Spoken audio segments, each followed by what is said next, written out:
Very good afternoon, everybody. Today we are conducting, jointly with the Department of Statistics and IQC of St. Thomas College. We are conducting a webinar on managing academic research and publishing in top-tier journals. The speaker of this session is Srijesh S. He's the assistant professor in Indian Institute of Management. Here we have our principal, Dr. K.L. Joy. When we planned this session, he agreed to conduct on this day. And I would like to welcome all the dignitaries and participants. I think this webinar will be a useful session for researchers and faculties working in higher education institutions. So it will be very much informative. On behalf of Department of Statistics and IQAC, I welcome the principal, Dr. K.L. Joy sir, for this session. I also welcome the chief guest and speaker of this webinar.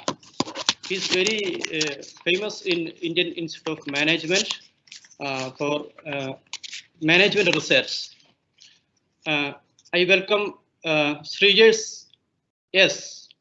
For conducting this seminar. Srijesh S. is an assistant professor of marketing at Indian Institute of Management, Kozhikode.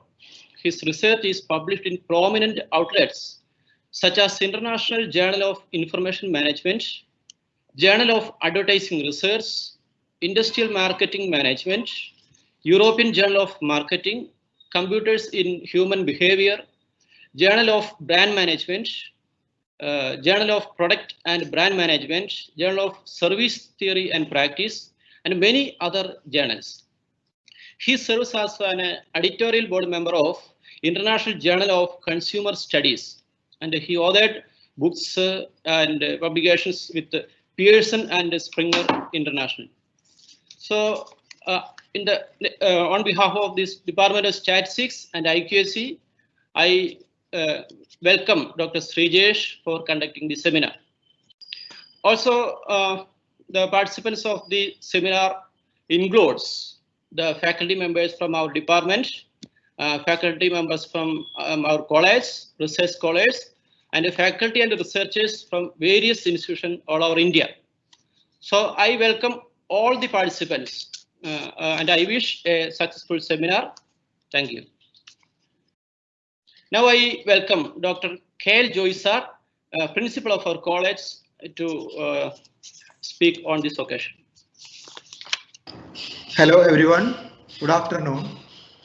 Respected resource persons of today, Dr. Srijesh S, IIM Kozhikode, Dr. Chako VM, the head of the Department of Statistics, IQFC coordinator, Reverend Father Dr. Anil Kongoth, Dr. John Snudworth, Dr. Sajesh, faculty members, research scholars, and dear students. It is a great pleasure that we have a webinar on managing academic research and publishing in top-tier journals under the guidance of Department of Statistics. I am happy to congratulate the Department of Statistics gratefully on behalf of the administration of this great alma mater.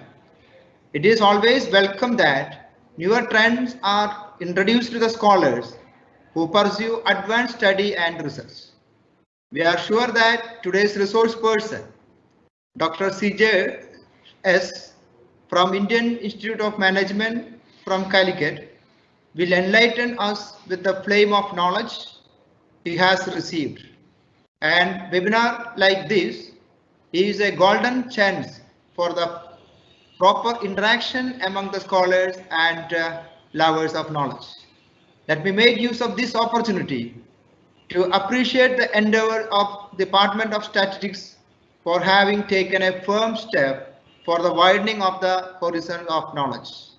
Wishing all of you a very fruitful webinar on managing academic research and publishing at top-tier journals. Thank you, sir.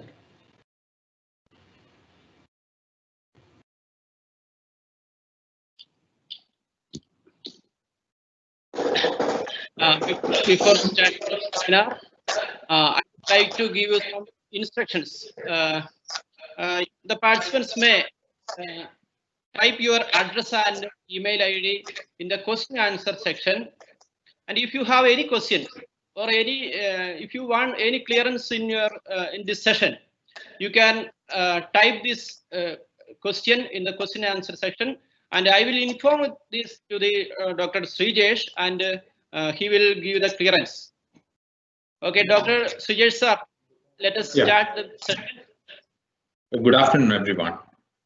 Thank you so much for inviting me for this particular webinar. I'm extremely grateful for the management for inviting me to this wonderful opportunity. But before that, I just start my presentation. I just try to give you some expectations. Please don't expect that, at the end of this presentation, you'll get everything, because research and publication requires a lot of, effort and a series of iterations, series of practices. And therefore, you can use my presentation as a guidance, and you can follow my guidance. Ultimately, you need to be there in this particular field of, to be very familiar, and you need to familiar with this particular process of conducting research. And please, don't have, an expectation that at the end of the day, you'll be able to, publish something. It'll take some time. So with that particular, warning, and I just try to start my presentation. And whenever I'm just trying to look at my presentation, just trying to say that I'm just trying to share my experience as a researcher. Probably you can say that the last 10 years down the line in this particular discipline, and probably I'm just trying to talk about my experience with respect to management as a discipline. And please, trying to look at, sometimes some people feel that, you are not able to connect with your discipline. But remember, publication and research and publications actually almost, two sides of a coin. And when you're looking at these two sides of the coin, and you need to have, an understanding about, how to approach this particular process, and so that you can achieve success in that. Probably you can use my presentation as a guidance. And therefore, what my advice is that, please, I'm just not referring any books or textbooks or materials or anything related to that. I'm just simply presenting my own experience. You may find some lot of contradiction with respect to that. And if you have any kind of, contradiction or criticism or kind of, negative comments about this, then you can write to me, and so that I can respond to that. It won't be an issue for me. And now, before that, I would like to share my, a PPT so that you can see this. 1 minute. Professor Chacko, is it visible right now? Is it visible? Yes. So here, the first thing would be, I would like to say that, when I started my research, I got a lot of doubts or questions in my mind. And I'm just trying to share my doubts or concern with respect to research and publication. So when I started my research, first and fundamental question comes to my mind is that, generally people ask a fundamental question is, what you are getting actually if you publish in your top tier journal? And are you getting something special actually if you publish into a top tier journal? What differentiate your top tier journal versus, lower level journals? And or you can say there's some kind of predatory journals. So I feel that, top tier journals, that will give you a lot of reputation. The first and foremost thing would be, it will give you a lot of reputation. So as an academician, I feel that, as a teacher, I'll be more, happy if someone actually cite my paper, someone read my paper, someone refer my paper, and he or she is actually a top tier academician. So it means that, as a researcher, I expect that, I need to have some kind of influence in my field of discipline. If I want to have some kind of influence in my field of discipline, I need to publish into top tier journals. So if you publish in the lower level journal, the fundamental issue is that there will not be any readers, and you will not find any citations, and you will not find any recognition for your publication and research. So ultimately, lower level journals will not develop or will not create any kind of reputation. Ultimately, you can use that kind of publication and you can keep it in your shelf. That's it. So there is no use. That's what my belief, and you may contradict with this particular statement, but still, I would like to state that, top tier journal always give you some kind of mileage, some kind of advantage, and therefore, as an academician, I'll be very happy to get into top tier journal. That's the first and foremost thing. So I just want to see that what I'm getting actually if I publish in top tier journals. And yes, again and again, I'm just talking about top tier journals. And what do you mean by top tier journal? So I have, very good definition actually for top tier journal. And for me, top tier journal mean I'm working in a discipline that is in management, and specifically in the field of marketing. When I'm working in the field of marketing, if I feel that I'm able to publish into a journal, that journal got great scientific impact in the field of marketing, then I will define that journal as very highly reputed journal. For example, let's assume a situation that I'm able to publish in a journal. That journal is actually referred and cited by many great academicians in my field of management or in the field of marketing. I can say that that's a very top tier journal.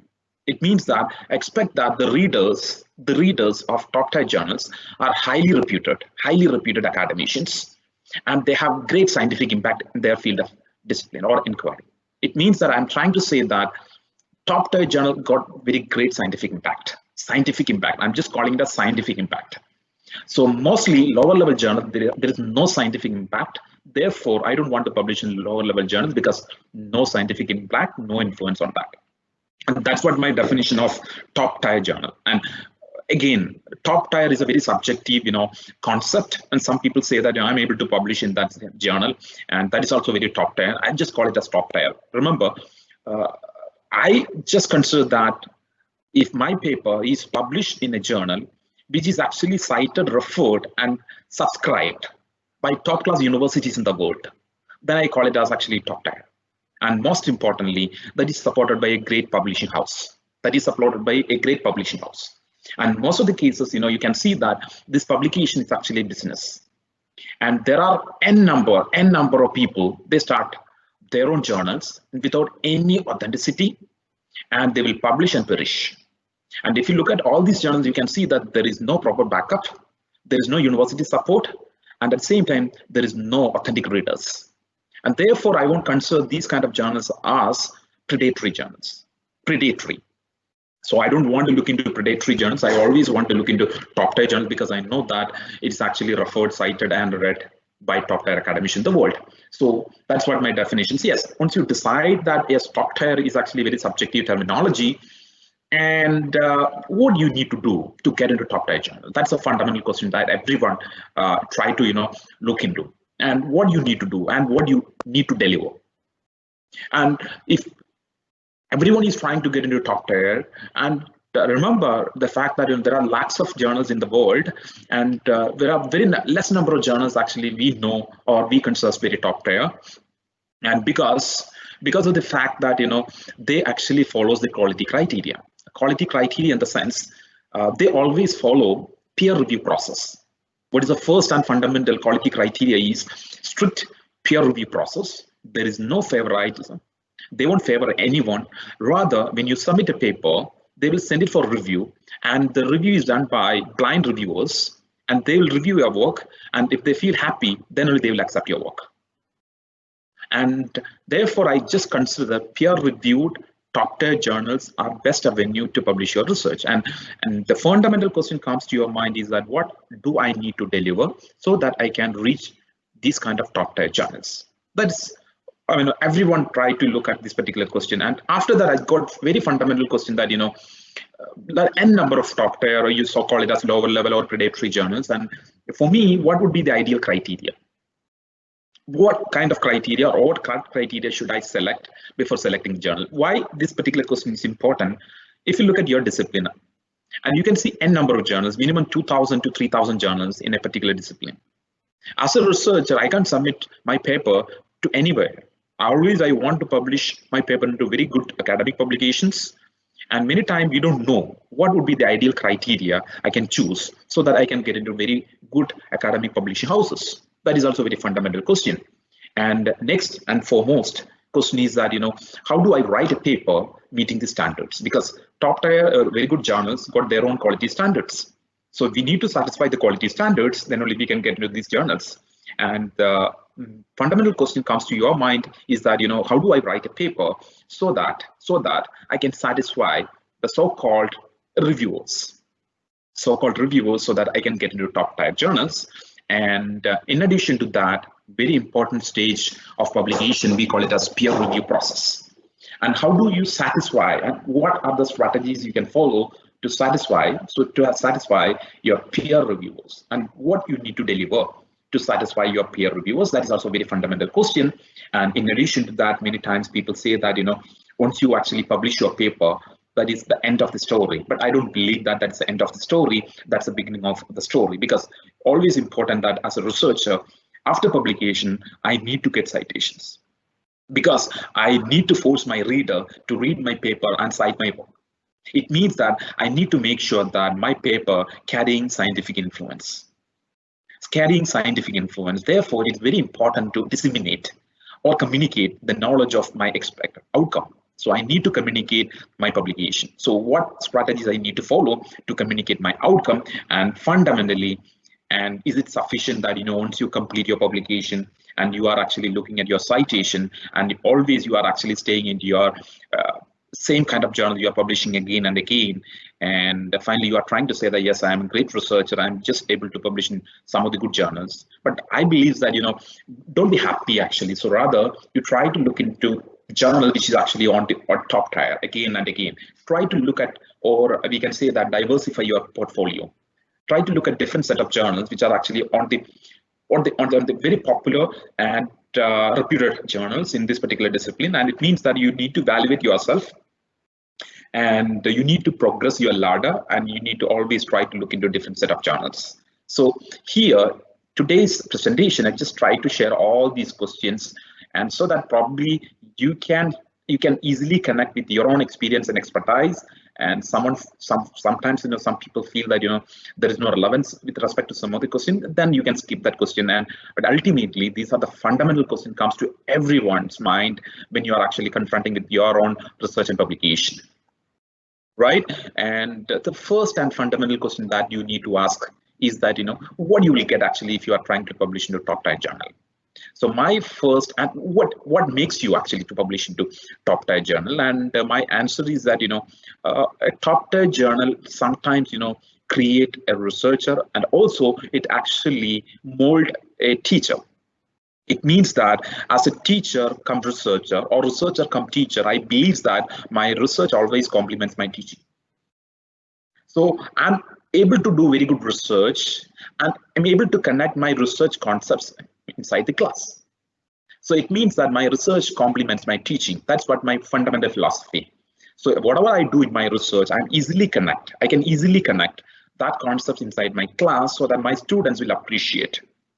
So otherwise, the teacher versus students, the difference would be 24 hours. You are preparing today and you are delivering the concepts tomorrow. So it means that there is no difference between teacher and student. So I don't believe in that philosophy. I believe in a philosophy that it's actually, research is actually a continuous understanding, and there you are actually trying to get into new area in your field of inquiry, and therefore what you are trying to do, you are learning every day. You are learning by doing very serious research. Therefore, what you can do, every class you can deliver something different. It means that you can see your progress over a period of time if you're a great researcher. And I believe that a great researcher can always complement his teaching, and it means that he can easily appreciate his teaching. So easily connect inside the class. That is, and again, and that altogether actually great research. It means that if you do great research, you can altogether change the culture of the institute, and it means that you are doing something different, and others will follow you. It means that the culture of the institute actually depends on each and every individual faculty, and therefore, when a faculty do very serious research, the quality criteria of the institute will change, and ultimately everyone will follow you. And again, remember that when you're doing research, there is no monetary motivation sometimes, but still we need to do research. And it again, I believe that it actually shows your academic standards. So when a teacher come researcher is doing very great publications and very great research outcomes, or producing very great research outcomes, and it shows that that person's academic standards actually on the higher level.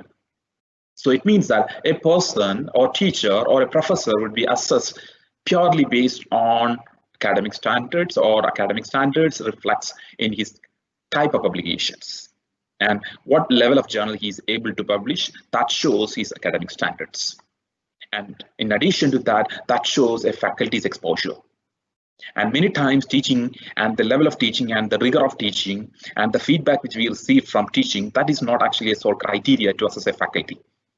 And sometimes at the end of the day, teaching and there is no progress, and you are delivering a lecture based on a book or something related to that.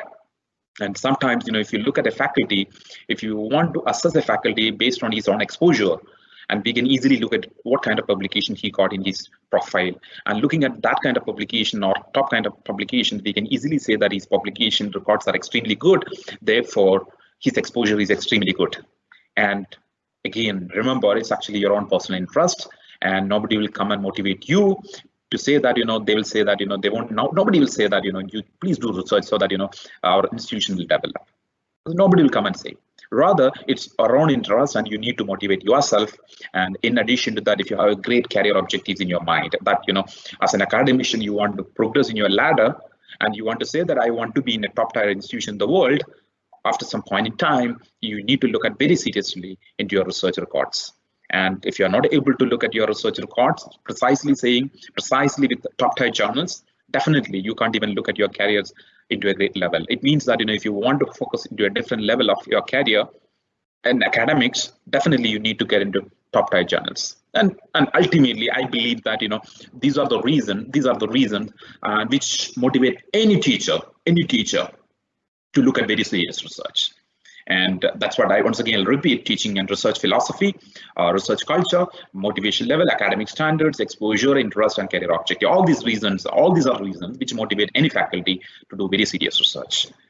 And then the first and foremost question would be that, yes, you are talking about, very serious research in great journals and top tier journals. And how do I get into that? What do I need to deliver? What they expect?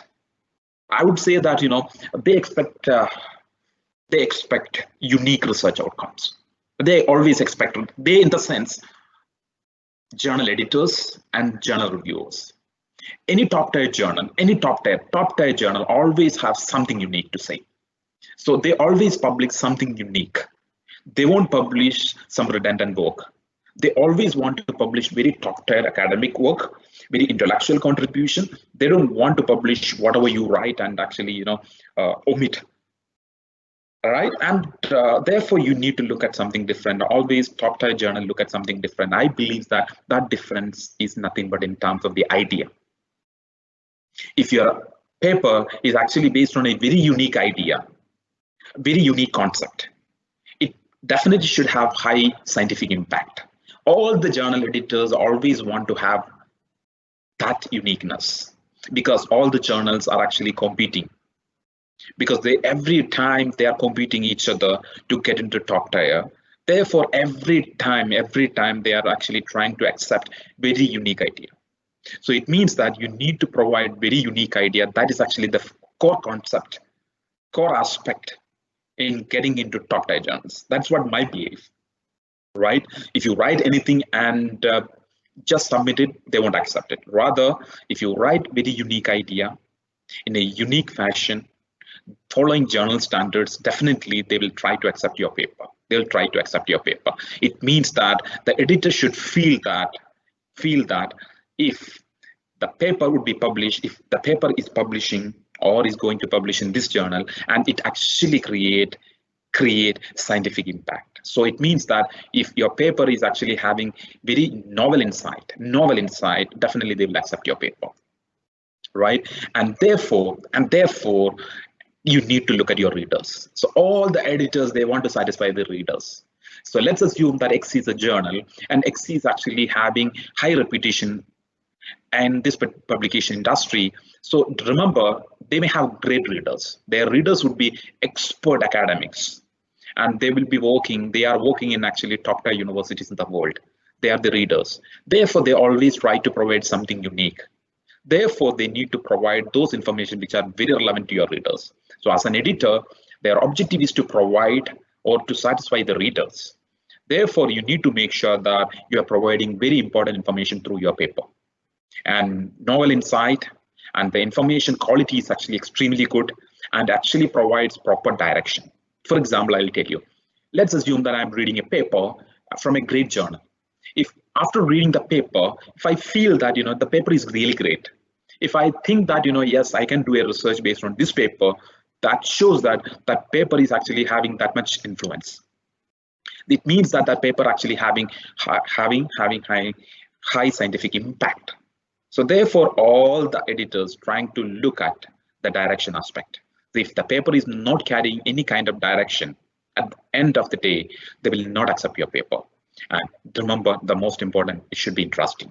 Some people feel that, I need to complicate my paper, then only they will accept my paper. It can be language wise or in terms of process wise, it can be in terms of methodology wise. No, it'll be very interesting and it should be very simple and it should be very understandable. And you need to make sure that your readers are getting all these benefits, then only the editor will accept your paper. So it is very important.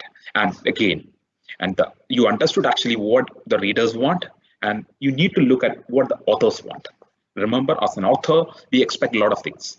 A great publication in a single journal. Let's assume that you have publication in a very, very reputed journal. It'll create very high level of reputation. And based on that single work, probably sometime you'll be known and you'll be recognized. And therefore you need to make sure that as an author, we are getting a lot of opportunity because of that one single publication. We'll get a lot of fame, name, reputation, citations, and sometimes you'll get a lot of personal mails, right? And these are all advantages. These are all advantages of great publication. And now, I told you that, what makes all these great journals great. I'll say that their idea makes all these journals great. And we call it as actually either idea or their research problem. And great journals should have very unique research problem to talk about. And that makes great journals to accept your paper, right? And now, what is that research problem? And I told you that, research problem is the heart of your study.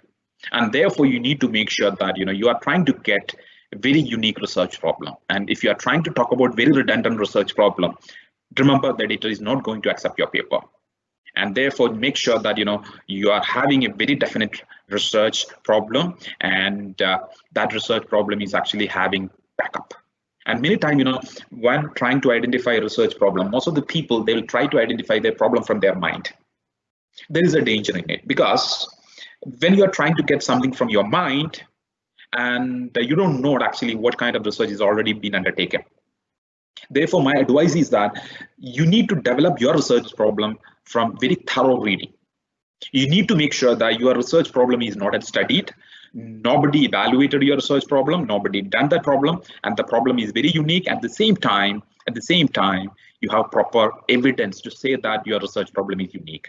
So my suggestion to you is that, and when you identify an area, you try to go back to your databases. I'll show you what are the databases probably you can look into.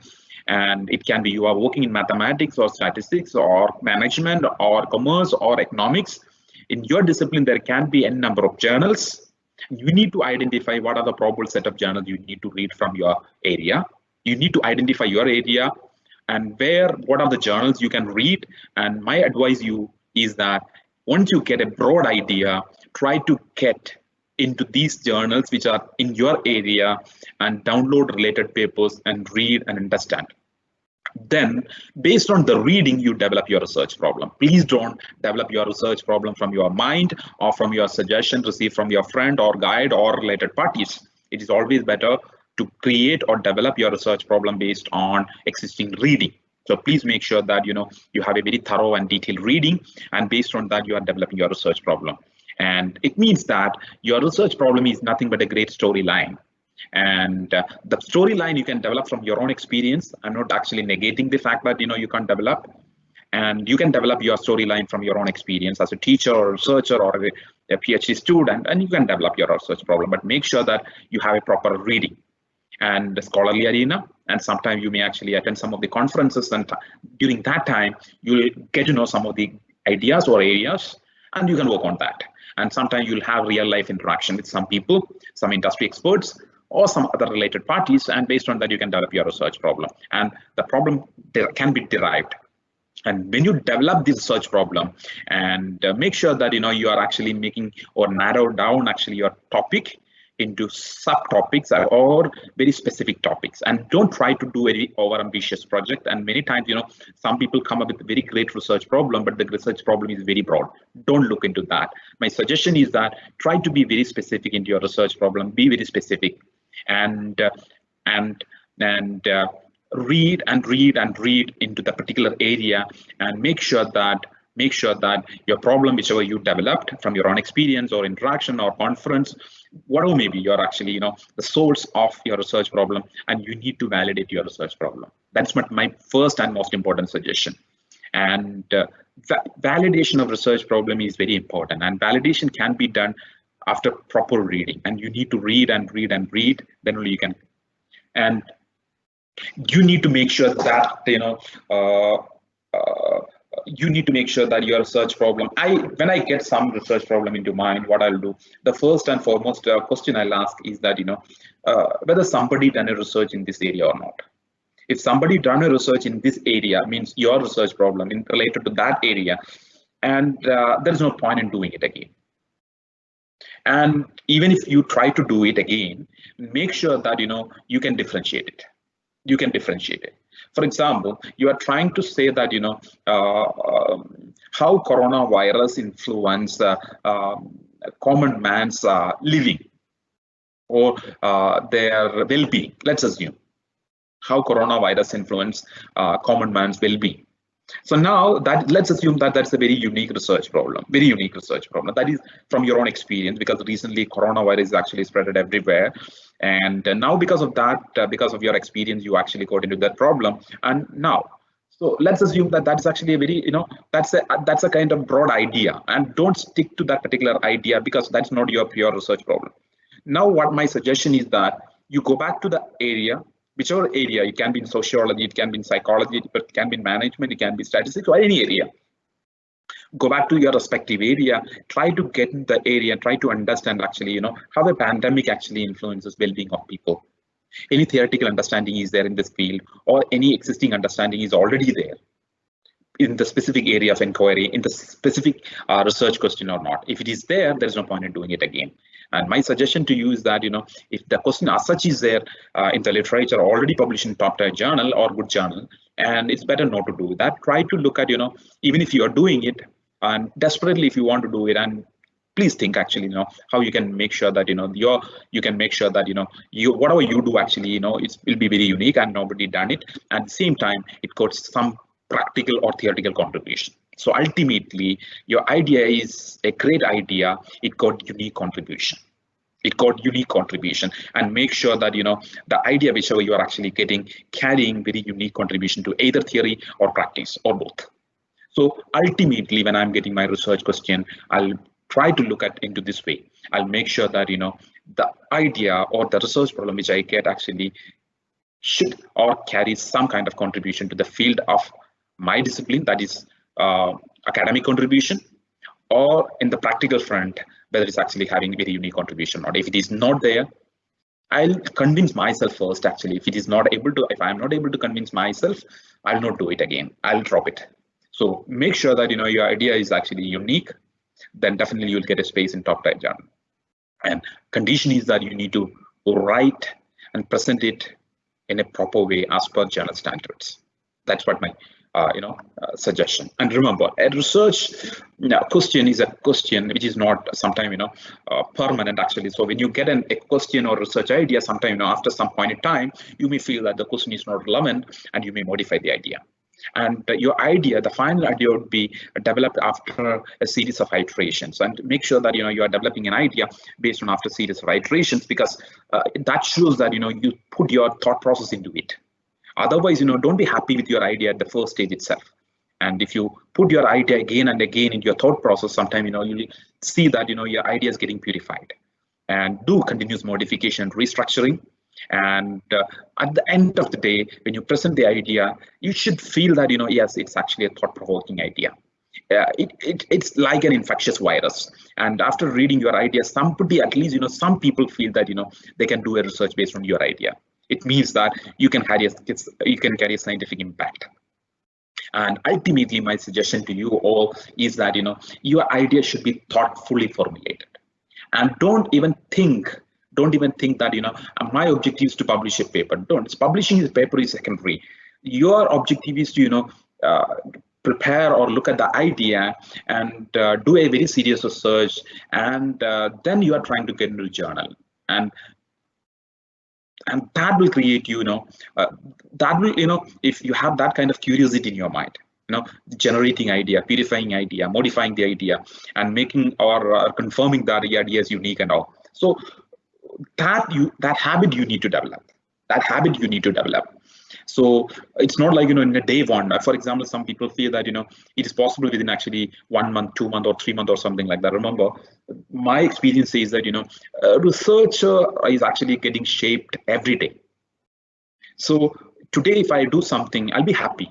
Tomorrow, if I do the same thing, I feel that, it's not very great, because after some point in time, your idea is getting, modified, because you are reading a lot of stuff, a lot of material related to that area.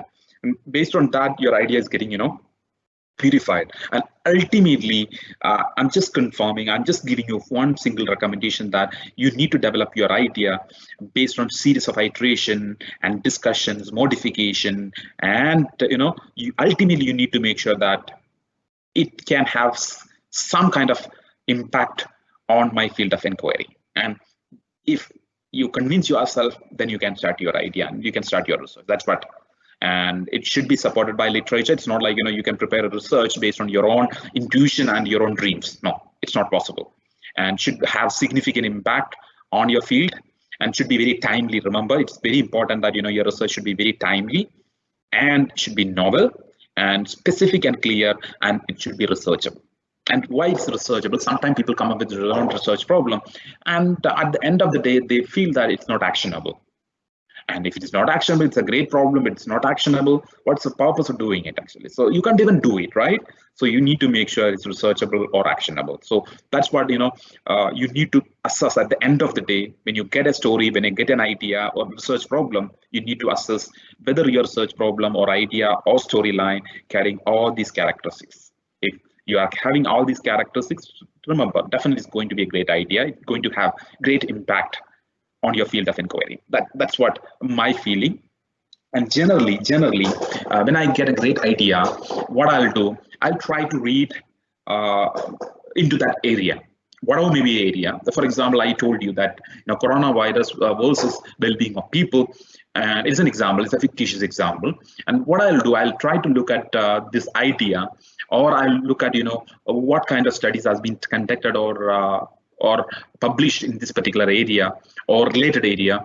And so what I'll do, I'll go back to my databases where I can get some established or published works. So I try to download. So when I'm trying to download in the sense, downloading research papers. Remember, when you're looking at research papers, and sometimes, what people do, when they are doing research, my suggestion to you is that, please don't read or refer newspaper articles. Sometimes, people depend newspaper article too much. And remember, the authenticity of newspaper article is relatively less. Therefore, my recommendation to you all is that don't prepare your idea based on newspaper articles and simple magazines or weeklies or something like that. Try to get articles from journals. And again, you need to make priority. It's not like, you can read everything under the sun. You need to make priority that, what are the top tier journals in your area, and try to get papers from the selected list of journals. Don't read everything you are actually able to observe or able to find in Google Scholar or Google, and don't look into that, and try to get into some of the good databases. It can be, you can say that, Scopus, and you can look at journals which are actually indexed in Scopus, and you are trying to read only those journal papers. And journal papers are part of journals, and journals are actually indexed in Scopus. Remember, it's indexed in Scopus. And my recommendation to you is that, if you want to make sure that you are actually, looking at quality criteria, please, bare minimum, you need to look at, Scopus listed publications. In terms of reading, and also in terms of publication. So if there is no Scopus listed publication, my recommendation to you all is that please don't publish it. So because it won't carry any impact on anyone actually. So that's what I said. Actually, it's actually a business. There is no point in looking into that. And when I'm looking at you have a number of free and paid databases, like Google Scholar is a free databases. And in addition to that, I always believe in some of the database that's called as Science Direct. Science Direct is a highly reputed database of science as well as social science journal, and it can actually having coverage in almost all the disciplines. And also you can look at your readings from Web of Science.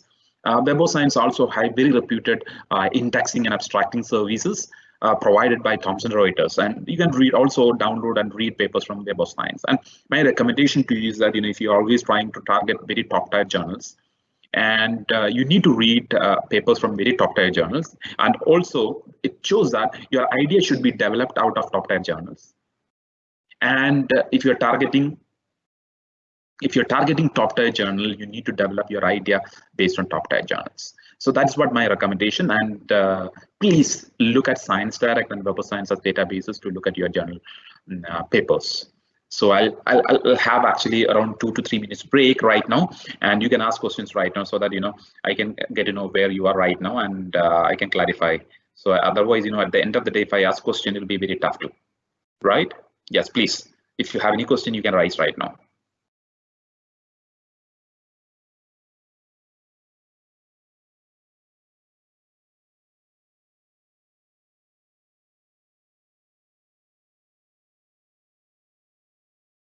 Questions, please.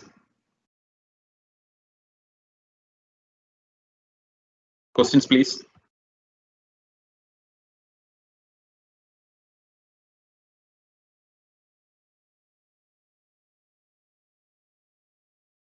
Sir, hello.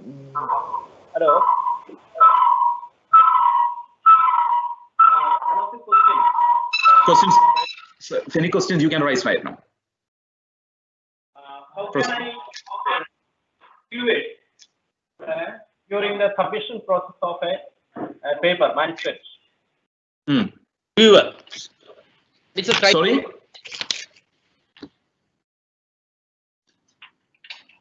Sorry, the question is not clear.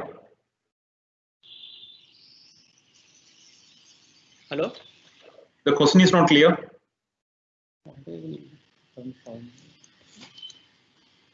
Hello, sir. Hello? Can you repeat the question? Can you repeat the question? Can you hear me? Yes. Okay.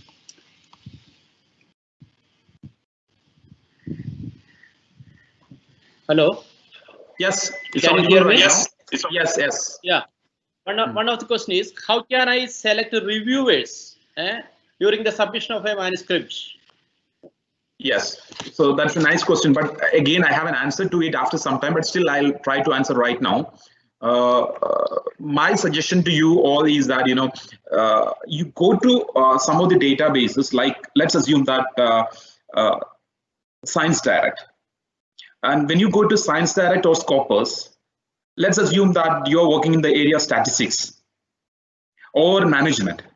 And in that area, let's assume that in the management field, you are working in the area of, let's assume, distributions.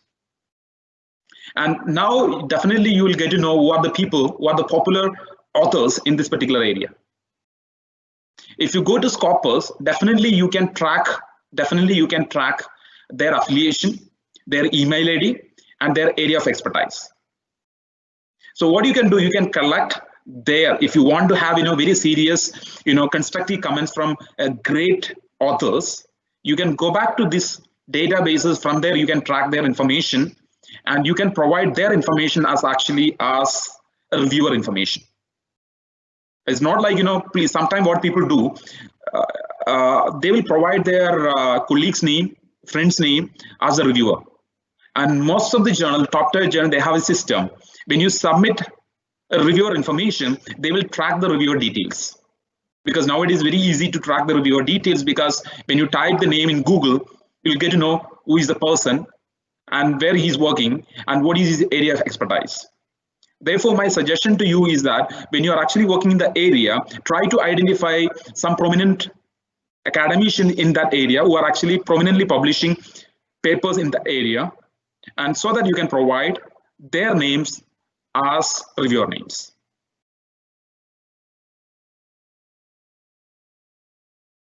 Yeah, it's not Fine. audible.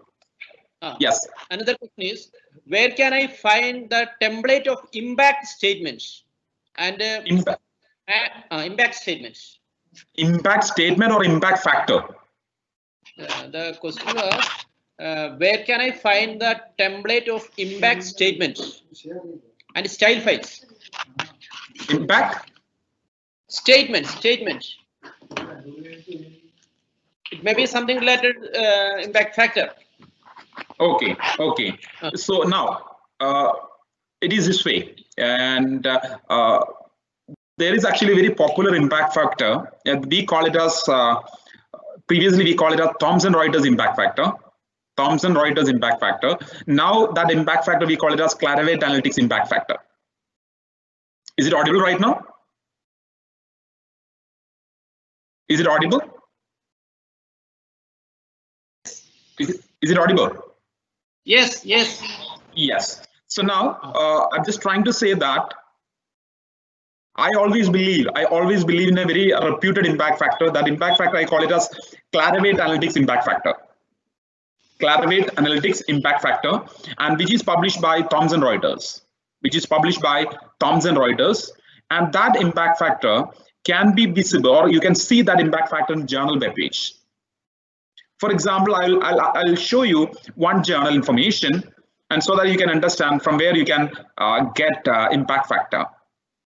For example, can you see this journal? This is a journal, International Journal of Information Management, right? And if you look at this journal, you can see that here the journal provides an information that impact factor is 5.0631. And from there, you can see that the impact factor measures the average number of citations received. And it's actually, they are trying to say that this impact factor is actually provided by Clarivate Analytics 2019. And then they mentioned that journal citation reports. So it means that top-tier journals, very top-tier journals, follow an impact factor that we call it as Clarivate Analytics impact factor. They only follow Clarivate Analytics impact factor. Therefore, my suggestion to you is that please follow Thomson Reuters impact factor that we call it as Clarivate Analytics impact factor.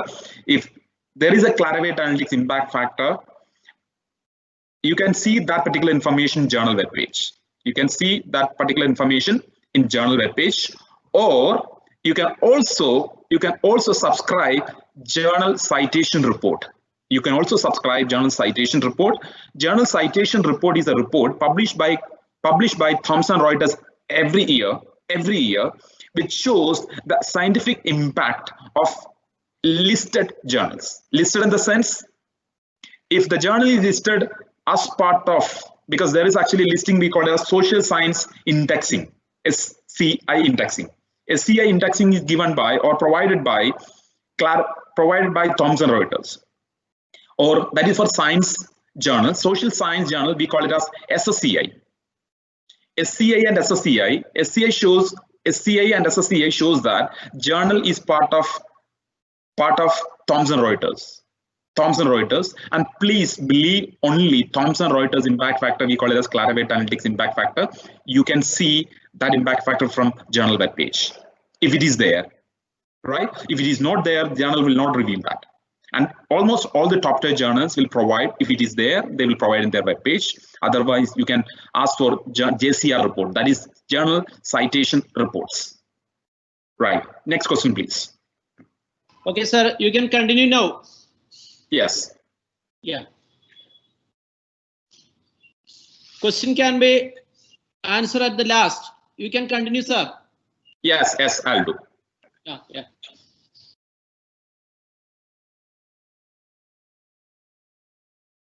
Give me 1 minute. I'll shift my PPT.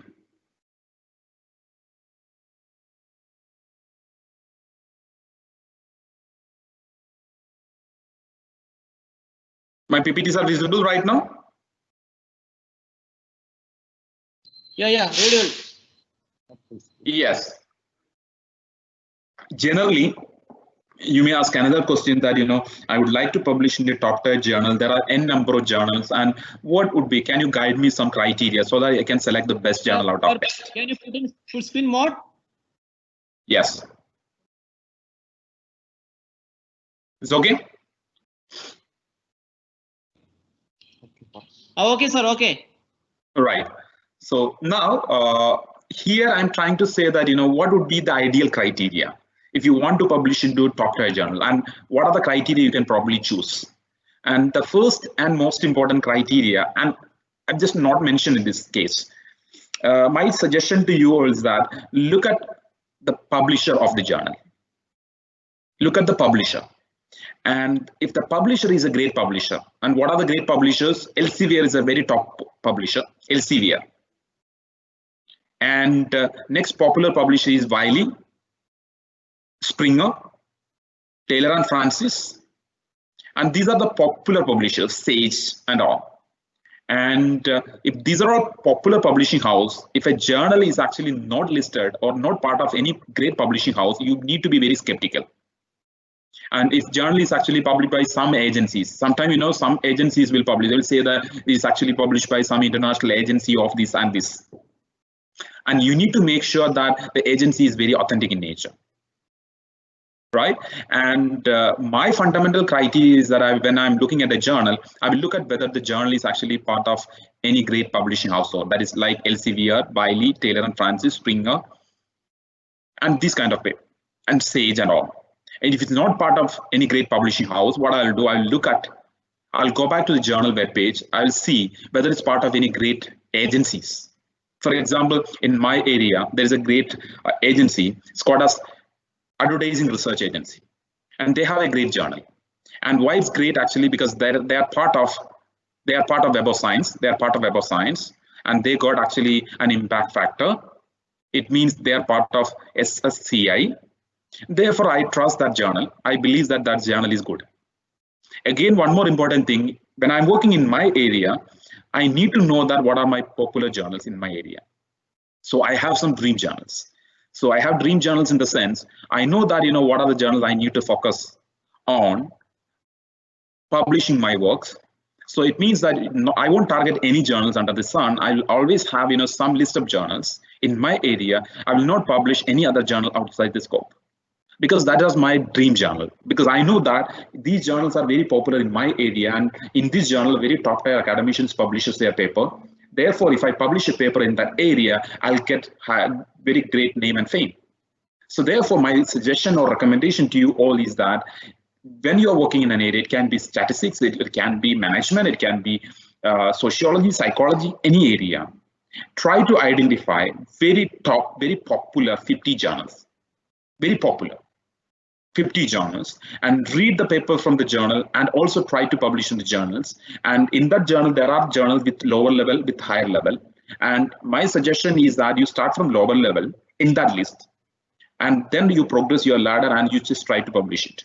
That is one criteria. And I say that, these 50 journals may have actually wide circulation. Wide circulation that means that, in sociology or in psychology, majority of the people read and cite these journals. That's the reason I said wide circulation. So I always look at circulation perspective. If the paper or journal carrying less circulation or no circulation, and not even subscribed by any of the libraries, not even cited or not even read by any of the academicians in the world, and definitely I will not use that journal. So I'll not even consider. And there is another criteria, we call it the low acceptance rate. Top journals always have less acceptance rate. For example, I'll give you a very good example. A top journal, if a top journal accept or receive 100 submission in a year, let's assume they're receiving 100 submission. Out of 100 submission, probably they may accept 2 papers out of 100 papers. It means that their acceptance rate is 2%. And lower level journal will accept everything. A top journal will always have their own quality criteria. Therefore, they will not accept everything. So low acceptance rate can be considered as actually a quality criteria. Lower the acceptance rate, higher the quality of the journal, or better the quality of the journal. And citation half-life is another factor. And citation half-life is nothing but actually a factor or coefficient which shows that during the half-life of the journal, how much citations the journal received during the last half-life. Let's assume the journal started around 10 years back. During the last 5 years, how many citations journal got received or journal reported? How many citations, right? And that shows citation half-life. So in its half-life, how many citations journal got? That's what citation half-life. And again, obviously, impact factor.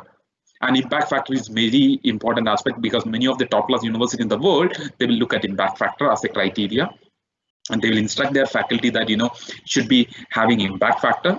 Impact factor is there. It means that it's their part of SCI or SSCI. If you publish in SCI or SSCI, that is Science Citation Index or Social Science Citation Index, you'll be actually getting credit. That is credit in the sense you'll be rewarded or you'll be considered for promotion or something. Otherwise, we'll not even consider. That's what I said, impact factor you need to look at. And sometimes you'll also look at visibility factor. Visibility factor in the sense, if I'm working in the marketing area, also look at, which are the journals actually most visible. Most visible in the sense, sometimes, when you talk to academics, you will say that I desperately want to publish in the journal, because it means that, they're desperately, waiting for the journal and they read the papers from that. It got higher visibility and is very popular in the field, right? That is visibility. And again, sometimes some people look at publication time. Remember, a great journal, a top 10 journal always take a lot of time, minimum 1 to 2 years time, right? And sometimes people prefer to publish a paper with shorter span of time, within 3 months or 5 months, 6 months at a time. So you also need to look at publication time. Some journals will take huge hell lot of time, and therefore you also need to consider publication time. And sometimes it is also important that you need to look at the rating and ranking given by some of the national or international agencies. And any discipline, you can see that some of the agencies are actually having, for example, in India we have UGC listed. But what I'm trying to say that UGC is not actually very authentic listing, and many times you've got a lot of quality issues.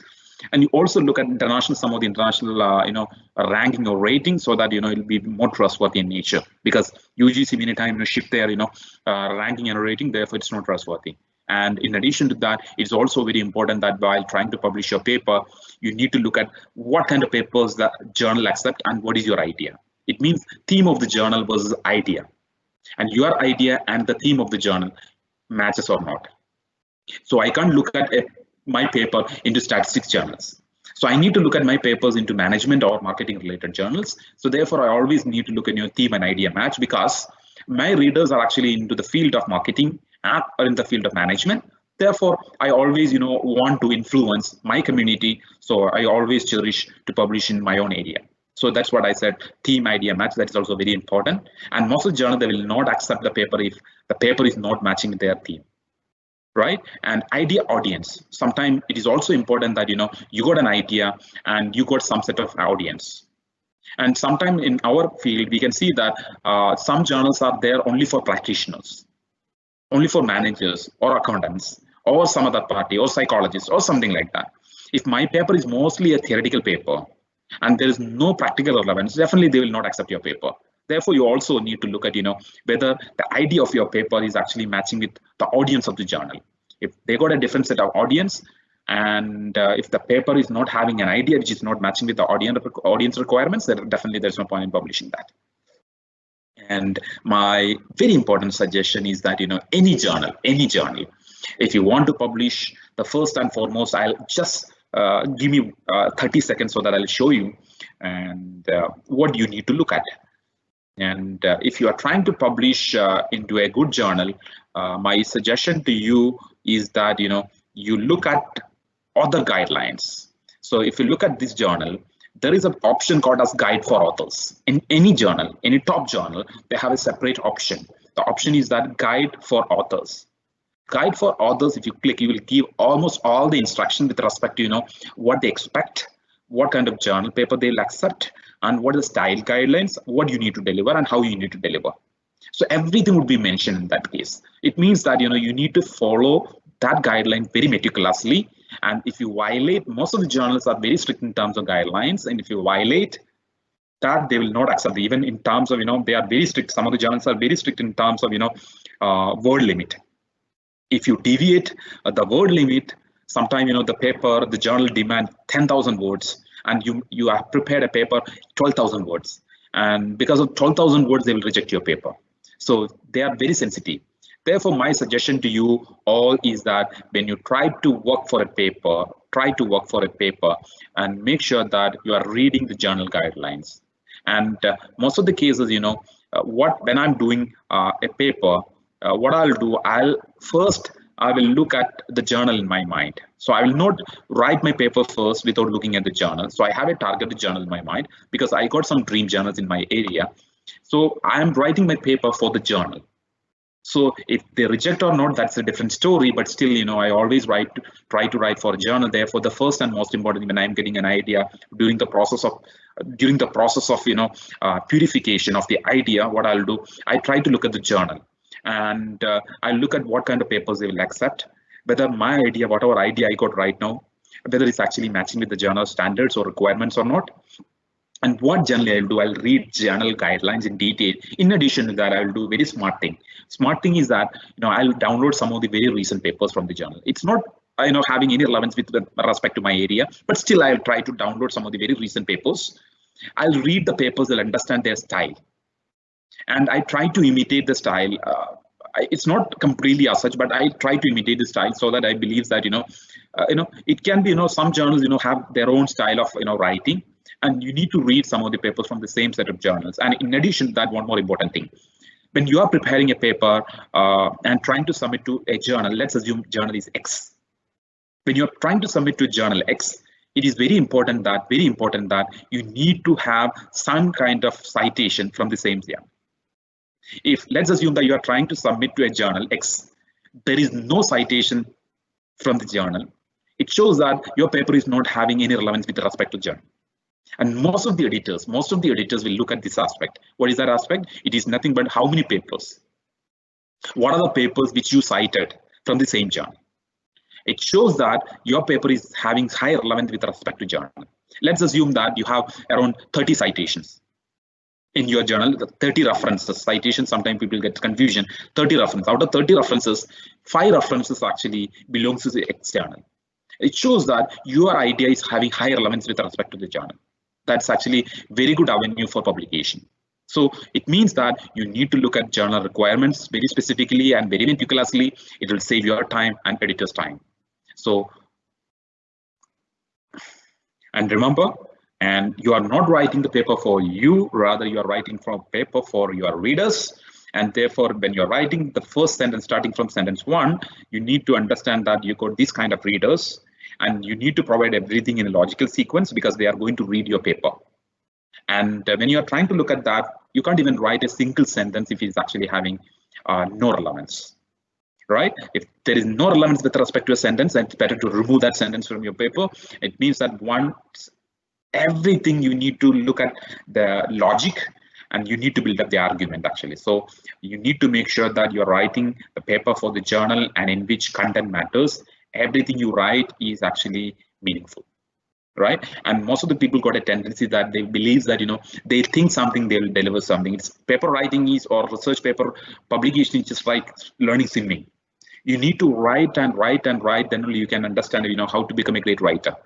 So sometimes you feel that over a period of time your writing got improved because of the fact that you've been writing and now you are actually becoming a great writer, and you need to practice that writing again. In a paper writing thing or research publication thing, you need to, sometimes people look at that, I completed the paper, then now I'm able to submit the paper. Please don't do that.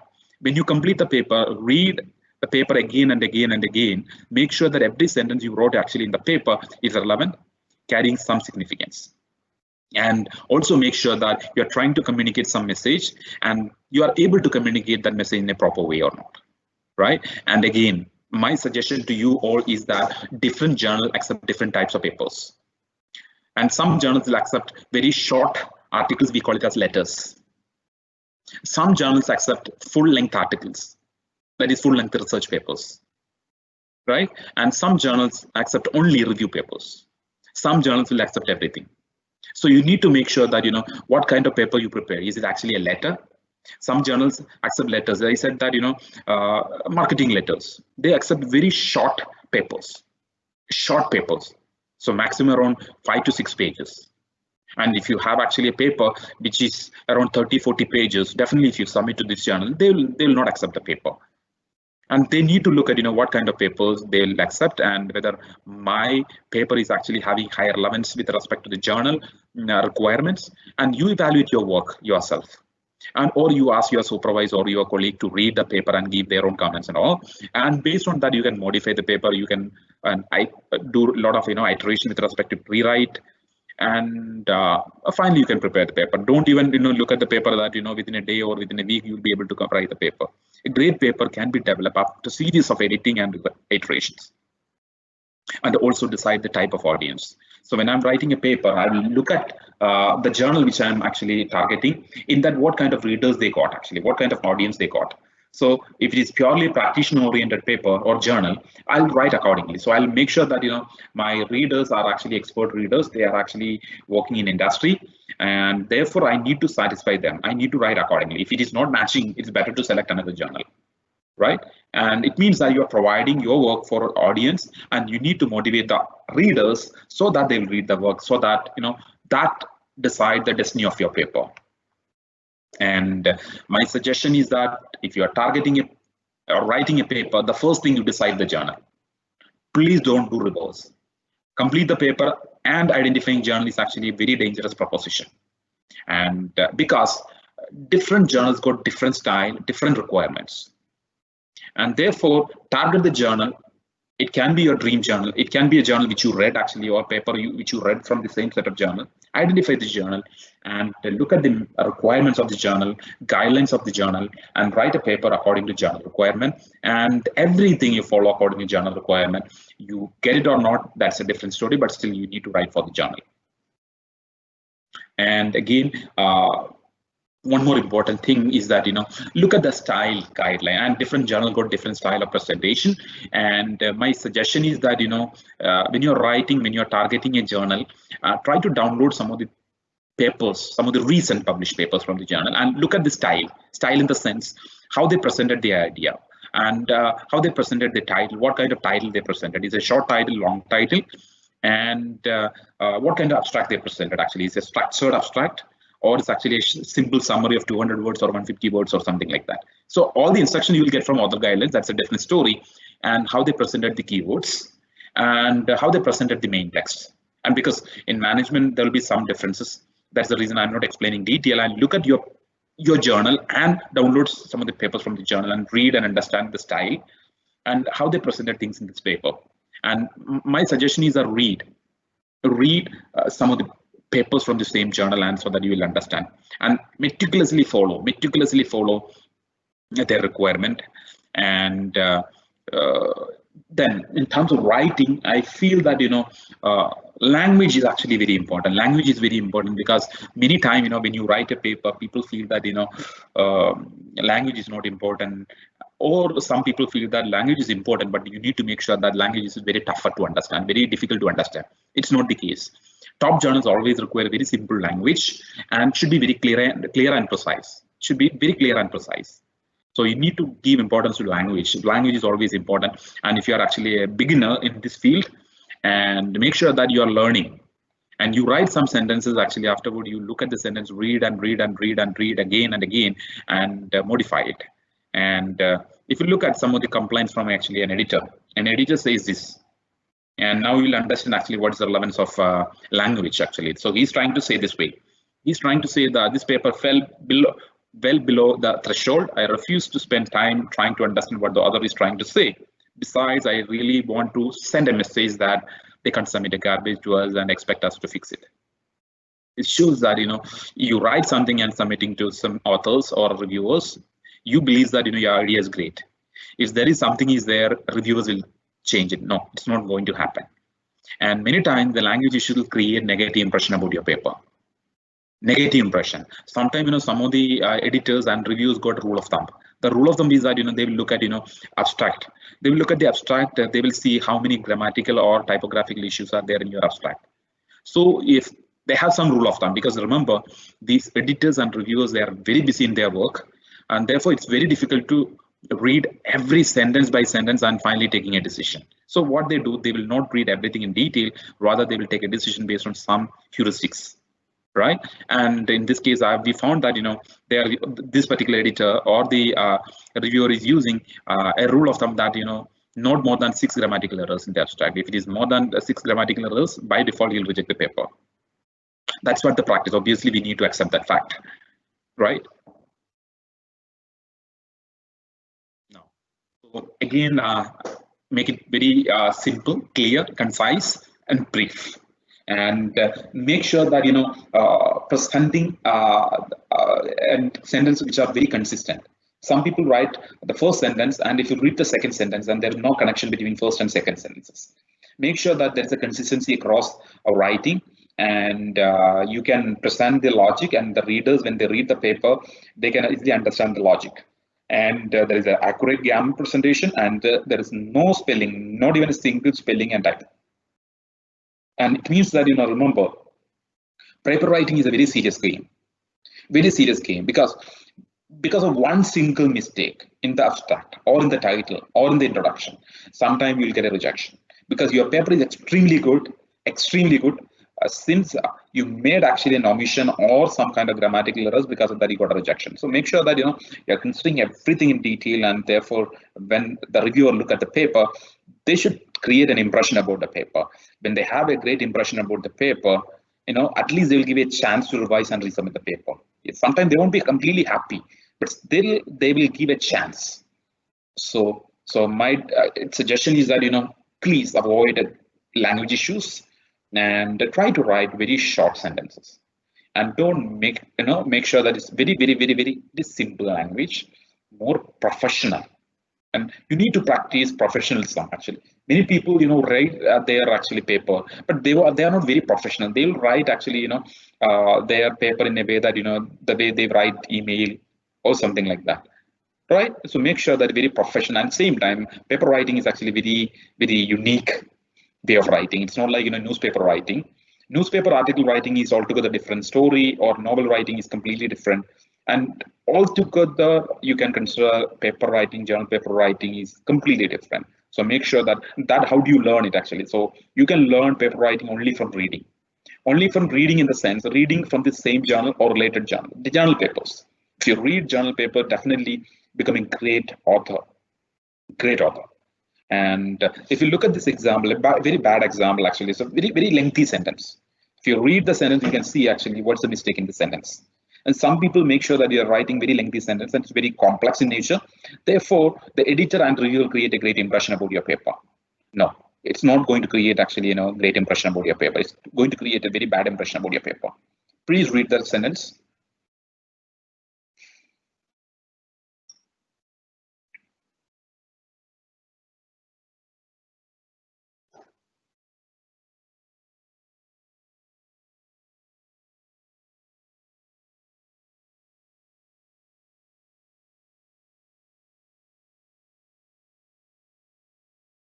Yes, grammar is very important. Language is important.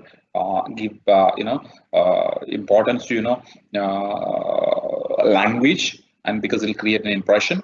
And you also need to look at what kind of title, and title is very important. Many times people give less importance to title of the paper, and it will be very informative and concise. At the same time, make sure that title should have very relevant keywords. Title should have very relevant keywords, because many times when you're looking at journal papers, you are using keywords. If your title is not carrying any relevant keywords with respect to your area, definitely your paper will not come to notice. Therefore, you will not get proper citations.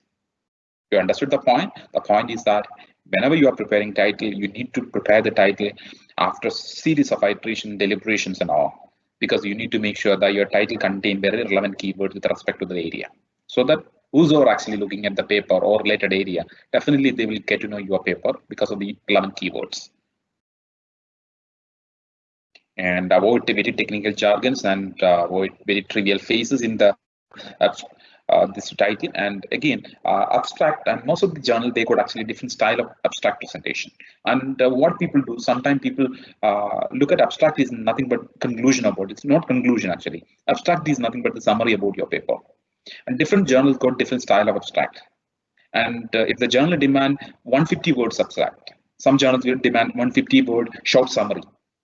about your paper, you need to present 150 word short summary.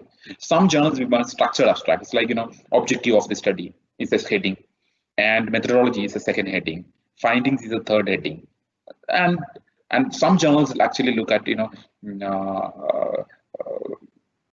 visualization as abstract, visually appealing abstracts. So you need to look at what journal demand, and accordingly you need to provide. If they demand 150 word abstract, you need to provide that abstract. It should be very brief, concise. It's nothing but the summary about the entire paper, right? Summary about, it's not conclusion, it's simple summary about the paper.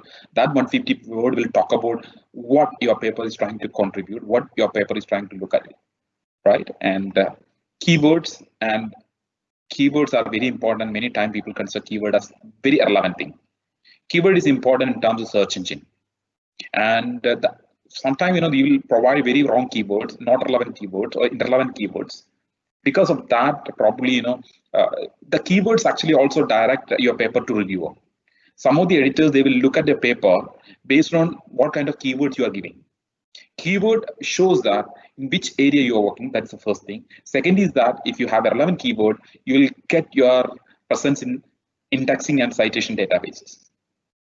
If someone is actually looking at your paper in some of the search engine, if you are not having relevant keywords at the end of your abstract, definitely you will not get proper attention. It is very important. And remember, when different field, actually different people carrying actually, you know, different style of presenting introduction. But ultimately, when I'm looking at introduction in the sense, I may always give importance to 4 to 5 important aspects in introduction. The first important aspect is that when I'm presenting introduction, I need to present, or I need to introduce the area where I'm working. Means that's the first paragraph I'll do. So, but still, I have different templates altogether always, and different papers I'll focus differently. But still, you know, I have some kind of common aspects in my introduction. The first thing would be the first para. I'll always talk about, in which area I'm working. I'll introduce the area where I'm working, and from the area, I'll come down to my research gap.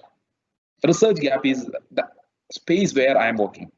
So what they are missing, what is missing in the literature or current studies, that is called as research gap. Second paragraph, generally I'll write research gap. Third para, I'll talk about my objective. Third para, I'll talk about my objective of the study, and I'll support why examining these objectives are important. Means what's the contribution of these objectives. So how these objectives add value to either theory or practice. That is the third para. I believe all of you understood. The first is introducing the area, and second is actually I'll introduce the gap, and third is I'll present my objective of the study. And also, in addition to that, I also actually present why examining these objectives are important. Means the relevance of the study is actually part of your introduction. Followed by that, sometime the last part, I will give a section, a brief summary about subsequent part of your paper, what you are trying to present in subsequent sections. So mostly I'll cover these 4 aspects in my introduction. So I believe all of you understood. And followed by that, remember, methodology is very important in a paper. Also give second, some people, you know, straight away start with methodology section, and some people after introduction, they will start with literature review. And if you're starting with literature review, and if you are working in social science, and the second section, generally people use literature review as a second section. And remember, when you're writing literature review, you need to make sure that you are actually having very relevant literature, which is very relevant to your area. And you don't need to cite all the literature which is actually present in that broad area. Rather, you need to cite only those papers or those research work which is actually published in your area, that is related to your paper directly. At the end of literature review, you need to convince the reader that, and after reading your literature review, you need to convince that why this area is important, why this research gap is important. It means that you're trying to say that, yes, this is what the study is being conducted in this area. However, there is actually a gap in the area, or there is a space in the area, and this is what the space. So it means that literature review is actually a process of presenting, or actually a stage where you are supporting your research gap, right? So whatever research work, and followed by that, some people write their hypothesis. So second section, sometime, most of the cases what I'll do, because if I have page restrictions, I'll club my literature review and hypothesis together. Third section would be hypothesis section. I'll write the hypothesis, and followed by that, I just write the methodology. When I'm writing my methodology, I'll give importance to 3 to 4 aspects. First is that what kind of design I have applied. I'm just talking about social science research specifically with respect to management. What kind of design I have applied. It can be a survey, it can be an experiment you need. Followed by that, I'll just look at participant. What kind of participant and the procedure of data collection, participant and procedure. Followed by that, I just talk about measurement. How do I measure this information related to my hypothesis? So these 3 things should be covered in that. I'll repeat, methodology section, I'll present design of my study.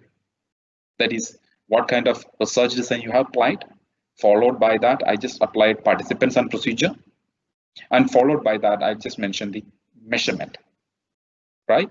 And that is all about methods. My suggestion is that, different areas, there'll be differences, but still you need to go back to your area and you need to look at your own journals, area journals, and get some of the papers from the journals and look at how they presented things.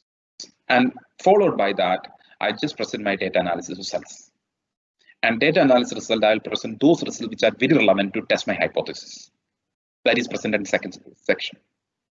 And there I'll present very precisely. I'll not elaborate in detail. And when I'm presenting my results, I will not copy paste my result from any of the software programs. Rather, I'll prepare my own tables, figures separately in Word file or Excel file. I'll present a customized tables and figures. I'll present my results. Please don't copy paste. The tables and figures from the software programs. Rather, prepare your own custom tables and figures. And followed by that, after results, or that is data analysis, you need to present the discussion. It means that you need to discuss the study results in detail. Discuss in the sense you have presented the results. You need to discuss how your results are actually matching or contradicting with prior literature or not. How your literature is actually add value to the area wherever you are studying. That is what discussion. Whenever you are writing discussion, I just restrict my discussion within 1 page. So I'll make very short discussion about my study. That is nothing but discussion of the study result. You need to specifically talk about your study results. Come to the point very straight actually. So don't go out of your scope. That's what I'm trying to say that. So discussion is not like discussing everything under the sun, rather discussing the results in detail. Right, and try to be very precise in nature. And whenever you are discussing it, you try to look at how your paper, that is actually results, are actually converging or diverging from existing understanding or not. Right, followed by and again, don't do any kind of speculations in your discussion. Actually, sometimes some people say that this result we generated because of this reason. Don't do that. Speculation, there is no chance. You need to discuss everything based on the evidence which you received in your result section, based on pakka evidence, right? So if there is no evidence, please don't discuss it. Right, and now followed by that, I'll just write the conclusion. And in conclusion part, actually, some people, what they do, I'll give and at least in management research, what we write actually, instead of conclusion, we'll write a section called as theoretical implications. That is theoretical contribution. So I'll write 3 to 4 theoretical contribution within 1 page. So how my research actually adds value to theory, whichever area where I'm working, and I need to provide theoretical contribution. Followed by that, I'll write another section called as practical contribution, practically, or for managers or for practitioners, how my research findings adds value. So 3 to 4 practical contribution I'll provide within 1 page or something, or 1.5 page maximum. And sometime, if you're working in other discipline, there will not be any practical contribution. What you can straight away after discussion, you can start with conclusions of the study. And its conclusion doesn't mean that it's not an abstract. You're concluding yourselves. Right, and conclusion would be very short, within around a half page to 1 page. You need to make sure that what unique insights you generated from the study. It's not discussing what unique insights generated from the study that you need to provide in your conclusion section. And followed by that, my recommendation to you is that sometimes some people write limitation. So followed by conclusion they'll write limitation. And limitation, sometimes some people use limitations, but what they do, they'll say that my study is actually having this many limitations, because of that it's not generalizable. When I'm writing limitation, what I do, I club limitation with recommendation for future research. Whatever limitation I got in my study, I'll recommend it as future research opportunity. So please give limitations as a direction for future research. Right? And please don't limit yourself, and rather try to provide some insight to future research and use your limitation as actually scope for future research. Right? And references all the time is very important. Whenever you are citing some of the previously published work in your text, you need to refer it actually at the end of your paper. That we call it as references. And whatever paper, how many paper you actually referred in your text, you need to cite, or you need to provide references in detail. And again, my suggestion to you all is that you need to look at journal guidelines. Every journal got their own guidelines to present their references, and can be in APA style, that is American Psychological style, or Harvard style, Chicago style, or any other style. You need to meticulously follow the style guidelines. And you can type in Google actually APA style referencing, or Harvard style referencing, or Chicago style referencing, and all. So, and again, my suggestion is that when you're using references, and 40 to 50 is an ideal referencing number. Some people excessively cite references. Please don't do that. Actually, make sure that you cited very important references. At the same time, whatever referred, whatever cited papers in the text is already mentioned at the end, and don't give too many references, because it'll consume your space, and at the same time create a very negative impression. Make sure that whatever references you have, almost all the references are actually published in top tier journals, right? And followed by that, once you prepare a paper, it is very important that during the time of submission, because submission most of the time nowadays we are submitting through online mode. We call it as Manuscript Central. In Manuscript Central, most of the journal demand your paper without author information. There will be a separate title page, and there will be separate tables and figures separately. Sometimes also 99% of journal demand tables and figures separately as a separate file. Right? In addition to that, you also need to prepare a very beautiful cover letter, where you need to mention the uniqueness of your paper. And the cover letter goes to the editor. After reading the cover letter, the editor should feel that the paper carrying some relevance. It means that when I'm writing a cover letter, I'll address the cover letter to the editor. And in that cover letter, I mentioned that, this is my paper, this is the title of the paper. This paper is unique because of the reason. This paper gives some contribution to this area in this way. I'll give a very brief summary about the contribution and the other related details in a separate cover letter. I'll also submit the cover letter during my submission. Therefore, when the editor receives the paper, editor feels that this is what the uniqueness of the paper. Therefore, you'll consider the paper for review process. And this is what you asked, actually suggest potential reviewers. During the time of submission, they'll ask for some reviewers' names and all, and try to provide a very authentic set of reviewers. And what you can do, you can go back to the database. From there, you can identify what are most prominent authors in this field, and you can identify their affiliation and their detail, their email ID and contact details, and probably you can provide their information. Therefore, there is a high chance that the editor will select these reviewers because they are well-known authors in this field. And make sure that they're actually alive, because sometimes if you give a name of an author, he published a paper in the year 2008. And now 2020, and try to provide very an author name. He recently published a paper, and that is actually always important. And copyright is very important actually when you write, submit a paper. When they accept the paper, the copyright comes to your picture. And copyright in the sense, copyright is always with you, and you are giving publication right to the journal, publication right. Therefore, you don't have any right to publish the same paper in other journals. Or you can use any figures or table. If you want to use it, you need to get permission from the journal. That's what. And journal publication, you need to make sure that you are following the ethics, because most of the people, there are cases in which they'll plagiarize the work, because it means they'll copy paste the work, they'll paraphrase the work without even citing the author, and sometimes they'll do duplicate submission. Sometimes people feel that I can submit 2 spaces at a time. Please don't do that. Duplicate publication. So one paper they will divide into 2, they will publish in 2 spaces. And there is another danger, is no acknowledgement of prior research and researchers, because they'll write as if it's their own viewpoints. No identification of authors. Sometimes there are authors, but you are so selfish. You'll write only your name and you try to publish and you'll try to submit to some journals, right? And remember, you need to follow the ethics of this particular business, and plagiarism is a great crime. You need to be very, very careful about the plagiarism. It's a serious offense, and actually it hurt your reputation in the scientific community, and sometimes it will happen because of this way. Sometimes after publication, and if the editor comes to know that actually the work is plagiarized, so they'll put your paper in retracted mode. Retracted in the sense, definitely anyone can see your paper at any point in time from the journal web page. So it'll actually spoil your reputation. Therefore, be very careful. Don't do any kind of malpractices with respect to publication, and try to make sure that everything you are writing, you are actually citing the author and rewriting your own way with actually proper citations and all. Don't do multiple submissions. A dangerous proposition. And when you want to submit to external, you submit to external. And if there is no reply from external, you wait for their reply. Otherwise, you wait for after some point in time, you write a mail to the editor stating that I would like to withdraw the paper because of the reason. And after writing a mail, you just withdraw the paper, then you submit to some other journal. So please don't do multiple submissions and duplicate publications. Some people make one single paper, they will divide into two. And or some people, what they do, they'll change the title, they'll submit two spaces. Actually, it's not actually, it's actually a crime.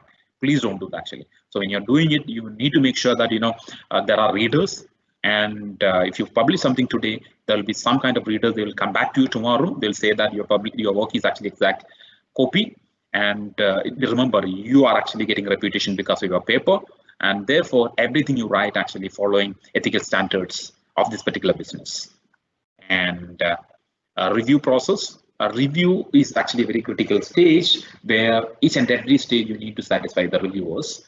And whenever reviewer is actually giving some kind of guidelines for improvement of your paper, you need to address each and every single comment very meticulously. Very meticulously. Some people, what they do when they get a review comment, they will address some of the responses and they will send it back. It's not the case actually. When the reviewer is actually spending time on your paper, and you need to note down almost every point, you need to work on the point, you need to improve your paper based on all these points, you need to respond accordingly. You need to give a response letter. You need to prepare a response letter detailing that these are the responses you received from this reviewer, and I have addressed these responses, and these comments are actually addressed in this page. You need to mention even the page number where you address these comments. Right, that is very important. You need to consider the review process a very serious affair, and if you are actually, if the editor feel that you are not addressing the comments properly, definitely you will get a rejection from the editor or reviewer. And you look at this reviewer, actually he is trying to talk about 8 reasons because of which he rejected your article. The first important reason is that most of the people, they won't even look at technical aspects. It's like they will prepare a paper and they won't even look at the page guidelines, referencing style, formatting style, nothing. They will submit the paper and they feel that they will correct it. They edit journals correct it. They will not do that. As majority, 99% of the paper is getting rejected because of technical screening, and sometimes it's not matching with aims and scope of the journal, and sometimes the editor feels that it's not incomplete paper. It's actually submitted without even completing the paper, and the process and analysis is not even correct, and conclusions are not properly justified. Sometimes the editor feels that it's a small extension of a big paper, and it is incomprehensible. Finally, it is boring. And these are all reasons. This is actually Peter is actually an editor of the journal Carbon. And look at this, another response from another editor. He's also almost converging or almost giving the same kind of response with respect to how he actually, why he rejected the paper. And you can see that almost reasons are repeated in nature. Inadequate English, resubmission of the rejected manuscript without proper addressal of the comments, and inappropriate response, reviewers, failure to format, that is technical screening, and submission of a paper which are clearly out of scope. These are reasons, and probably you can look at all these reasons. You can focus on all these reasons, and you can look at correct all these issues in your paper. And peer review process, I'll just give you a brief overview about peer review process. When you submit your paper, and a top tier journal actually goes to the editorial assistant, Every journal there will be an editorial assistant, and it's not they are part of journal, but they don't have any stake in deciding whether to accept the paper or reject the paper. They will not reject the paper or accept the paper. So there will be an editorial assistant, and they will screen your paper. They will look at the technical aspects of your paper, whether your paper is following page limit,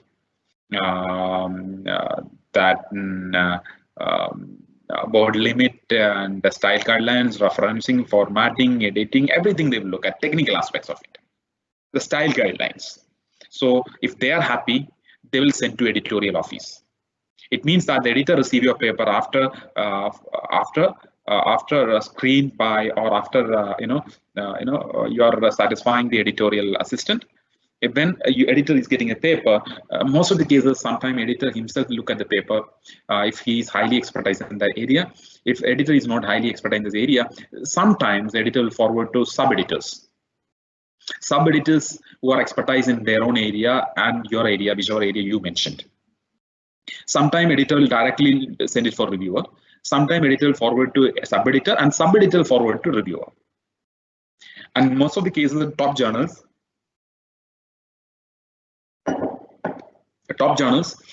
will send it for minimum 2 to 4 reviews. Minimum 2 to 4 reviews. 2 is the minimum and 4 would be the maximum. And they are most of the cases blind reviews. They don't know. They can't even identify your affiliation. That's called a peer blind review process. Double blind review process. Reviewer doesn't know the affiliation of the author. They won't even recognize the affiliation of the reviewer or the name of the reviewer. Right, and after most of the cases, in good journals, they will give a time of maximum 3 months time for reviewer. So reviewer need to take a call within 3 months time. So when the reviewer submit their review response, it will go to the editor, and the editor will take a call based on the review comments received from different set of reviewers. It can be, the reasons can be reject the paper, minor revision, major revision, or accept the paper. In top journal, there is a high chance of rejection. That is 99% chance of rejection, and 1 chance of major revision. That is for the first case, first time. And so the process will go on actually. So if the reviewer is happy, the first revision, if they are giving major revision, and it'll come back to the editor. Editor will forward the response to the author. The author need to submit his revised draft within 3 months time, most of the cases. So it means that in top journal, there will be 3 to 4 rounds of review process. And ultimately, if you are able to satisfy all the reviewers, the editor will take a positive call that accept. So otherwise, in between, if you fail to satisfy any one of those reviewers, definitely the editor need to take a call that is reject. So that's a process of peer review. And I'm just trying to talk about impact factor. Impact factor is nothing but total number of citations divided by a total number of articles, and impact factor you can't even compare across discipline, and different disciplines got different impact factor. As sometime in fundamental life science, we got an impact factor of around average impact factor 3+, and if you look at mathematics and computer science, average impact factor is actually less than 0.05. Right? It means that impact factor is not comparable across discipline. So impact factor depends on number of journals in that particular discipline. So for example, in fundamental life science, the number of journals are actually going to be very less. Therefore, whatever journal is there in that particular discipline, they are going to get high level of impact factor. And similarly in social science, there are n number of journals. Therefore, there's a high chance that journal going to receive less number of citations. Therefore, their impact factor is going to be less. So please don't compare across disciplines. Impact factor is not compared across disciplines. And even you can see that there's a prestigious journal. There is a prestigious journal that's called as Nature. Nature got an average impact factor of around 32.2. And 32.2 is actually one single journal got an impact factor of 32.2. Because in fundamental life science, Nature is actually a very prominent and popular journal. And most of the researchers who are actually working on this area, they need to cite Nature. That's the reason Nature is able to get that impact factor. But if you look at social science as a discipline, will not be able to get that kind of impact factor. Similarly, in the case of mathematics and computer science and all. And one more important thing actually, as an author, how do you evaluate your performance actually? So impact factor is actually for assessing journal performance. So if you assess a journal, you can use impact factor. If journal is having higher impact factor, and you can say that journal is actually having high scientific influence. That's a good journal. Similarly, we generally use H-index as a criteria to assess the author and assess the author. For example, let's assume that I got an H-index of 10. And what does it mean? It means that 10 of my papers got cited more than 10 times. H-index 10 means 10 of my papers got cited more than 10 times. So if H-index 12 means 12 of my papers got cited more than 12 times. That's what the meaning of H-index. And H-index is actually a criteria to assess the quality or the reputation of the author, right? And again, there is a criticism against H-index is that H-index is not comparable across people with different years of service. Actually, for if you are a beginner, you may probably have a lower level of H-index, and if you are a senior professor, the high chance are you may have higher level of H-index. So H-index again is not comparable across people with a different level of experience and expertise. And generally, most trustworthy H-indexes are by Scopus and by Web of Science and Google Scholar. Sometimes Google Scholar is not actually highly authentic H-index source, and you can also do manual calculation. So these are the sources through which you can. And in addition to that, what I would like to say that what are actually general publication strategy which probably you can follow while looking at my suggestion to you. The first and foremost suggestion is that when you're looking at research, don't focus on one single publication, and if you have something, do it and submit it, and you need to keep something in the pipeline. Every time you need to have a track record, and you need to keep everything in the pipeline, and therefore you need to diversify, because if you focus on your own area, sometimes you will be exhausted with your area. And my suggestion is that you diversify your area into different related areas, so that you will maintain stock of papers. You need to have stock of papers. If you wait for one single paper for the next 1 year, definitely great journals will not give you acceptance within 1 year time, right? And don't put your 2 or 3 great ideas into single paper. Try to make it as different papers. Always approach different type of journals. Don't publish same set of journals again and again. Try to approach different set of journals. That shows your expertise, experience in your area. And most importantly, and if you're working in social science, we need word processing skills. And if you're working in mathematics and related discipline, definitely you need to have LaTeX and related skills and all. You need to make sure that you have that kind of skills, and make sure that you are updating journal news periodically. So you are actually very much updated with journal news, and whichever journal you are actually updating, and will give you some insights, because they will give you some understanding with respect to what kind of papers they will accept, whether there is a special issue in the journal, and what kind of ideas they can. You'll get a lot of understanding. And my suggestion is that, if possible, try to attend some good conferences. Actually, I'm not saying that you need to look at all the conferences. Try to look at some of the good conferences, so that you will get some idea with respect to your paper, and revise the paper based on the conference. Within 5 minutes. Yes. Okay. So also my suggestion is that try to get very good co-authors with you, and sometimes co-authors will give you a lot of insights about your work. And again, while selecting co-authors, you need to make sure that have very good rapport with the co-author, and there is a match between you versus the co-author, and there's no point in cultivating a co-author for the sake of getting co-author. And again, give more importance when you're writing a paper. Give more importance to your introduction, discussion, and implication. Means introduction and study, discussion, and contribution of the studies are a critical point of your paper. Therefore, give 75% of your or 60% of your time on your intro, discussion, and implication. And sometimes some people got a tendency citing their own work excessively. Please try to avoid citing your own work excessively, and if it is required, you cite, and otherwise leave it. And avoid using too many quotations, because people use these quotations to avoid plagiarism. If you provide something in plagiarism, in quotations, it will not count as plagiarism. That's what the softwares do. And try to avoid that, because it's not a right practice, and minimize the use of too many quotations. And these are all things which I would like to suggest, and that's it. Thank you. And if you have any questions, you can raise right now, so that I can answer. Is there? Can you? Can you please give the difference between open access and subscription journals? Yeah. Difference between. Yeah. Yeah. Is it audible right now? Yeah. Yeah. So now, listen this way. If you look at the publication industry as such, it's dominated by mostly actually 5 dominant players. 5 dominant players in the sense, you can say that Elsevier, Wiley, Taylor and Francis, Sage. These are the publishing houses. They dominate. And what is their functionality? How they actually work? What's their business model? Their business model is that they will provide subscription platforms. For example, Elsevier, they have a platform called as Science Direct. So whatever journals comes in Elsevier, after acceptance, will go to Science Direct. And as an author, as a reader, I can't download papers directly from Science Direct. I need to purchase papers. So what they do, they are providing subscription-based platform. Institution need to subscribe. As an institution, you need to subscribe this platform. Then only their readers can read it.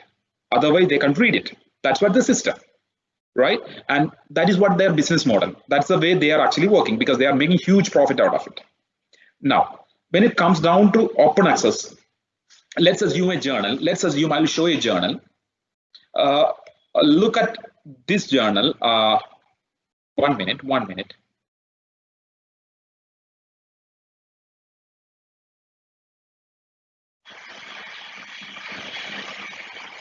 Yeah, let's assume X is a journal. What X do? They will give you an option. They will give you an option is that when you are actually getting an acceptance as an author, you are not paying to the publishing house. They are working, and they are working based on a system called as they are subscribing. The institutions are subscribing so that the journals, not journals actually, the publishing house get money. Now, open access means the author is actually paying an amount. And therefore your paper will be open to everyone. Depends upon the scheme because there are many different schemes available right now. In open access, there is a scheme called as Gold Open Access. If you pay the money, whatever they demand, let's assume $300, they'll make it open to everyone immediately after acceptance. So it means that, open access means the author is paying money, and so that it will be open to all. Therefore, anyone can read the paper when they go to journal webpage, right? And now, limited access or subscription-based journal means, as an author, I'm not paying money. As a reader, if I want to read the paper, I need to have subscription. Remember, again, when you look at purely open access journal, there are some journal, they will have only open access platforms. There are some journals like Elsevier support many journals. They are actually having both open access and subscription. It means that they are called as hybrid. What is hybrid? They will facilitate their authors to make it open access. At the same time, you also got an option to opt out. It's not mandatory, right? So, but at the same time, if you look at when it's open access is a new mode of operation, where authors are paying money so that it will be open to all. There is a high chance that in open access journal, there is a author receive high number of citations because it's open to all, right? I believe you understood the point. The point is that open access measures limited access. That is subscription based is different because author is paying money in one case. The other case, author is not paying money because it's actually subscribed by the institution or individual. That's it. Any more? Last question. What is the acceptable percentage of plagiarism for a manuscript with a reference and without reference? Okay. That depends on the kind of software which you use. And there are many different kinds of softwares are there. For example, UGC recommend for a software called as Urgund. And IIMs we follow a software called as Turnitin. And Urgund versus Turnitin, there is a huge difference. Urgund is not very sensitive because it will not capture many of the plagiarized work, and Turnitin will capture everything if you do whatever you do. Again, one most important thing is that plagiarism is actually very subjective term, very subjective. from my experience, most of the journals in Turnitin, they will use either Turnitin or Authenticate. Journals use Turnitin or Authenticate, not Urgut. Journals use either Turnitin or Authenticate, and there I just interacted with some of the journal editors, and their comment is that maximum is 10%, 10 to 12. If you cross 12%, they try to reject your paper. If it is around 40 to 50%, what they do, they'll write a mail to your administrator, that is your principal or director or something like that. It's about 12%, there is a danger. So Turnitin, I'm talking about either in Turnitin or Authenticate. These are very sensitive softwares. Yes, I believe I addressed your question. I would like to invite Dr. T.S. Rajesh for proposing the vote of thanks for this session. Dr. Rajesh, please. Respected dignitaries and friends, I wish to express our sincere thanks to the participants and the delegates for the successful conducting of this webinar. I thank Dr. K. Joy, our respected principal, for his support and encouragement. On behalf of the Department of Statistics at Thomas College, I express our sincere gratitude to our resource person, Dr. Srijesh. He was kind enough to accept our invitation to be the resource person of today's webinar. I thank Dr. Father Anil Kongor, our accuracy coordinator, for the support, and I thank Dr. Johns for the technical support he offered for this webinar. I thank Dr. V.M. Chacko, our head of the department, for leading this webinar, and I wish to express my gratitude to all the participants and colleagues. Thank you. Sir, it was very fruitful session. So I am very grateful to you. I'm very grateful to you for giving a wonderful session, and thank you all the participants, and thank you all. Thank you. Thank you so much. Thank you, sir.